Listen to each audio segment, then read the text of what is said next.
I actually had my clinic, which is an acupuncture a restorative acupuncture clinic.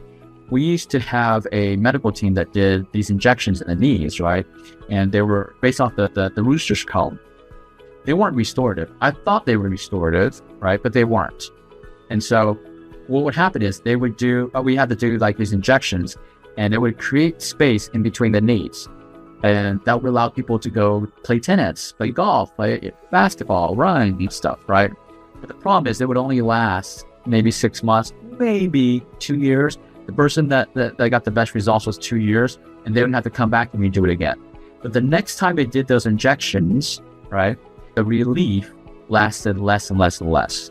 So it was not restorative, and that's why I stopped doing those things. This is full transparency. When you listen to this podcast, there's no filter. I'm telling you all the mistakes I made in the past.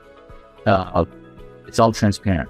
So we did that. I did that. I brought that into my practice thinking that it was going to help produce restorative effects, and it didn't. So I got rid of it because it wasn't restorative.